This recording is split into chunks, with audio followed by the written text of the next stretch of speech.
नमस्कार मित्रों, चैत्र नवरात्रि की अष्टमी नवमी कब है? कन्या पूजन कब करना है, कैसे करना है, आइए जानें।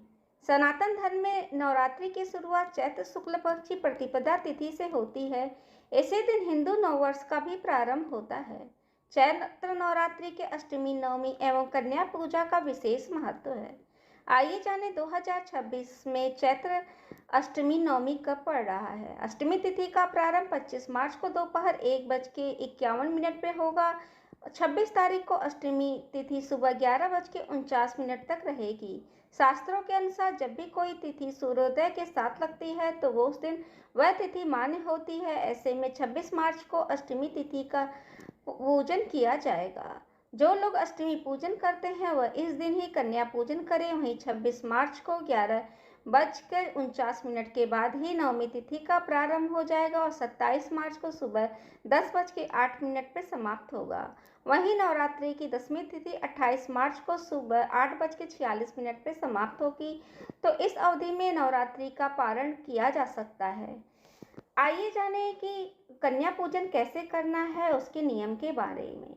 9 कन्याओं को बुलाना सबसे ज़्यादा शुभ माना जाता है। उसके साथ एक छोटे बालक यानी भैरव को भी बैठाया जाता है। कन्याओं की उम्र 2 से 10 साल के बीच में होनी चाहिए। अष्टमी तिथि के दिन कन्याओं को घर पे आमंत्रित करें। यदि आप अष्टमी की तिथि पर कन्या पूजन करते हैं तो उसके बाद उनके पैर छूकर उनका आशीर्वाद लें, क्योंकि वह साक्षात देवी का नौ दुर्गा रूप मानी जाती हैं। इसी के बाद सभी कन्याओं को आसन पर विराजमान करें, उनका तिलक और करके कलावा एवं पुष्प वारिस करें।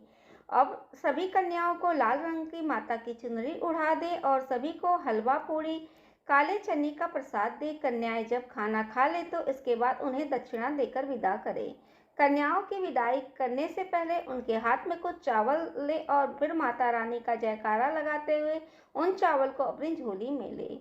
इस अष्टमी नवमी पर कन्या पूजन जरूर करें, माँ का आशीर्वाद पाए। यह पूजा माता की कृपा और नवरात्रि के 9 दिन की पूजा का पूर्ण फल प्राप्त करने का माध्यम है। भोग में पूरी, काले चने, हलवा या खीर रखा जाता है। उपहार में लाल चुनरी, चूड़ियाँ, बिंदी, पेन, कॉफी, फल, मिठाई, नारियल, छोटे खिलौने आप खरीद सकते हैं।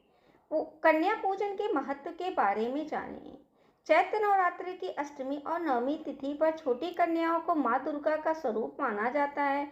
कन्या पूजन करने से घर में सुख, समृद्धि, सकारात्मक ऊर्जा का वास होता है। यह पूजा माँ के 9 रूपों को प्रसन्न करने का सबसे सरल और प्रभावी तरीका है। आइए जानें, यह कार्य भूलकर भी नहीं करना चाहिए। इस दिन कन्याओं का अपमान ना करें, भोजन प्रेम से कराएं।